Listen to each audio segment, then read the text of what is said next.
Thanks for tuning in today. Here in Austin, we're doing great. Weather's beautiful. We're making the best of it. I hope that you're doing okay as well. I'm so glad that you are tuning in to watch.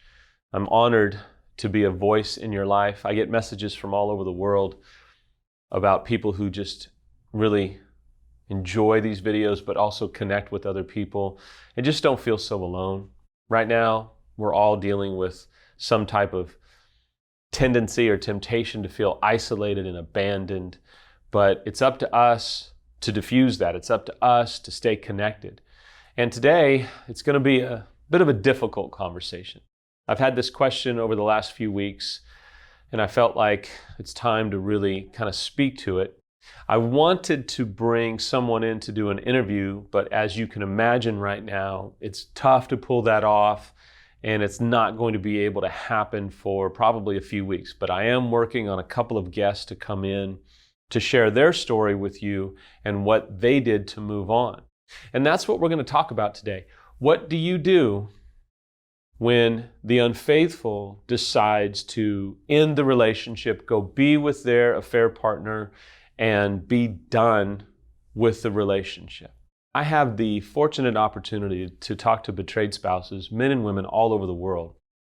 And I've had many say, Samuel, I appreciate the fact that you pursued your relationship and your marriage is great. But for us, our unfaithful left us. So what do we do? How do we navigate this? And I understand the complexity of that. It's an awful time when you've been abandoned and when you've been left for dead, so to speak, by the person that you absolutely loved and cared for and gave your heart and your life to. And so today I want to give you a few pointers to help you, because so many of you have asked this question to me in a very gracious, very kind way. And so I want to meet you where you're at and give you some tools that will help you. When the unfaithful decides that they're going to just move on, the betrayed is left with a decision. How soon before I move on? And it's different for everyone. Some people, maybe pretty quickly, within a few weeks or a couple of months, say, you know what? Look, all the signs are there. They're done with me. I'm going to move on. For others, they can hold on for several months. They can sometimes even hold on for years. But I hope that eventually, when all the signs are there, you've exhausted all of the opportunities and they've decided that they're not coming back. I think it's essential that you come to a point where you actually say, okay, I'm going to move on. They're done with me, and you know what? I'm done with them. It can be tough to move on. It can be so challenging and gut-wrenching that you just feel like you don't have the energy to move on. But I have to tell you today, you are the one that has to take charge of your own healing, your own recovery work, your own moving on. It can only be done by you. Your family, your friends, people that love you and care for you can't do it for you. It has to be done by you, for you. And there's some reasons why we don't move on. Ask yourself if some of these reasons have prevented you from moving on, or maybe you're wrestling with them now. Sometimes we don't move on because we remain in denial about the severity of what's going on. It becomes more comforting to stay in denial. We feel like, you know what? I don't want to embrace what's happened. I'd rather just put my nose down and work or care for the kids or just keep life as close to the same as possible. I don't want to have to confront these things. And living in denial just prolongs the inevitability of having to confront these things. It just makes it harder and harder and harder. It's not empowering. It's seductive because you feel empowered to keep your nose to the grindstone, but you delay your healing. You delay your freedom. You delay the next chapter of your life. You delay the power that you can grab hold of to become this new person, to find new joy, new life, new contentment. See, the longer that you remain in denial, the longer that you stay chained to the circumstances and the consequences of your unfaithful decisions. One of the best things that you can do is embrace what has happened to you, accept it, and not live in denial. Another reason that we don't move on is we're holding on to false hope. And typically the unfaithful, before they move on, is a master at giving false hope. And then we kind of buy into maybe some false hope of, well, maybe they will bottom out. Maybe they will not find what they're looking for. Maybe they will come back. But there is a point, and I don't know what that point is for you, but when all the signs are there, they're acting out, they're still involved with the affair partner, or they have filed for divorce, or they have done these things which would communicate to you they are done, or, and this is a difficult one, where they are still trying to communicate with you, still trying to be nice to you, but they're involved with the affair partner. I think there's a point where you have to say, look, no more. I'm not living like this. I'm not going to have you be partly with me, partly with them. That's not safe. I'm not safe. I'm not going to live like this. And that's where you have to make decisions to say, no, no, no, you can't have it both ways. It's me or it's them.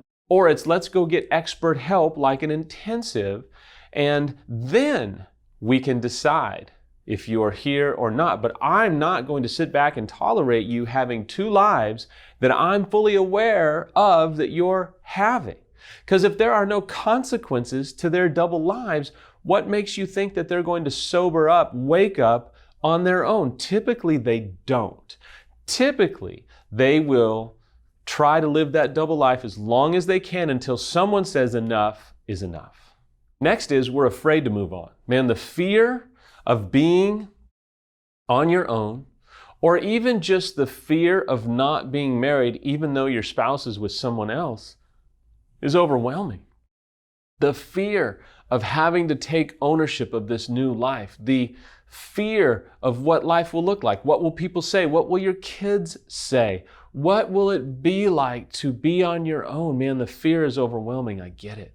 It is sometimes incapacitating. I've wrestled with fear my entire life in one way or another. I understand the tentacles that fear can produce. But there is a way out. There is a way through. There is a way to diffuse that fear, and I'll share some of those suggestions in another minute or two. Another reason that we don't move on, and this one's a tough one, so strap yourself in. We sometimes would rather remain a victim. We'd almost rather be a martyr that our unfaithful has to deal with, so we don't move on. We kind of want them to feel the pain, to suffer. We want them to look at us and say, yeah, this is what you did to me. Here I am. I can't move on. And what that does is that chains you forever to those circumstances, and you don't have to live that way. You see, sometimes we don't move on because it's out of revenge. And that's not helping us. That's reinforcing the pain, keeping us attached to the incredible hurt and trauma that we probably so desperately want to be free of. So what do? Okay, Samuel, you've said some of the things why we don't move on. How do you move on? Number one is radical, incredible acceptance for the reality that you are in right now. Until you can accept where you're at, you're never going to get where you want to be. Until you can accept where you're at, it's going to be hard to find a vision for the future. It's going to be hard to gain momentum and strength and courage because you keep living in denial. Until you accept what has happened, until you accept that your unfaithful has moved on, you're going to feel yourself strapped to where you're at, and that's no way to live, and you don't have to live that way. Acceptance also means owning your reality, owning where you're at, owning the things that you did right, owning the things that maybe you did wrong, owning the consequences of another's decisions, owning the consequences of your own decisions. It's owning your reality and saying, look, this is where I'm at. I'm going to accept where I'm at. I'm not going to keep blaming someone else for the mental state of mind that I'm in. I'm not going to put this on everybody else. I'm going to accept it. I'm going to own it, and I'm going to take action. Taking action means getting expert professional help, expert support of an infidelity or a trauma-based support like what we provide here, or what EMDR, which is a form of treatment, can provide, or ETT, another form of treatment that can provide healing for the trauma that you are wrestling with. Taking action is saying, look, I'm not just going to kind of read a couple of books, I'm going to get expert help. If you're struggling financially, we have a scholarship application on our website, affairrecovery.com, that you can apply for any online course on our site using a scholarship application. It might be time for that. It might be time to go into a little bit of debt. It might be time to say, look, I'm going to put some funds towards my own mental health and care. I know that it's difficult right now. There's a lot of uncertain things going on in our economy, but you can still be intentional. There's an enormous amount of free resources at affairrecovery.com. There's actually a separate tab that says free resources, hundreds of articles, hundreds of videos, all kinds of things that you can pour yourself into, and I hope that you'll take advantage of that because you have to take action. Finally, grieving is a form of moving on. There is so much freedom in grieving through your pain. If you don't grieve, you're going to stay stuck, or it's going to come back to haunt you years, sometimes even decades down the road. Grief work is one of the most essential ingredients to moving forward, getting your life back, finding healing, and opening up the next chapter of your life. I promise you, it seems so dark right now, but there is another chapter for you. This won't be the only chapter of your life, but essentially, you have to decide that you are worth the effort. And you can grieve, but you can still move forward and gain ground in your own recovery work. I didn't say this earlier, but divorce care is an essential part of moving on. Male or female, you can find divorce care groups at different churches or different organizations. Those are wonderful sources of help as well. Finding community, even right now an online community, can do so much to help you. As I was filming this video today, it struck me that sometimes we can feel guilty about moving on. We can kind of feel this guilt of, but I should have been X, or I should have been Y, or I could have, and all these things, and we can feel guilty as though we're not supposed to move on. And I just want to tell you, that's not true. You don't have to be a prisoner to guilt. Maybe you have to forgive yourself for some things that you did or some things that you did not do. But that next life for you is well deserved. You don't have to let guilt keep you out of the joy, the life, the success, the fulfillment that you deserve as a human being. Whether you made some terrible choices in response to your spouse's affairs or you did not, the fact is, don't let guilt make you think that you don't deserve that next season. This is just a season that you're in right now. There is a new season. There is new hope. There is new joy for you. Wherever you're at right now, whatever you're working through, I hope you don't give up on you.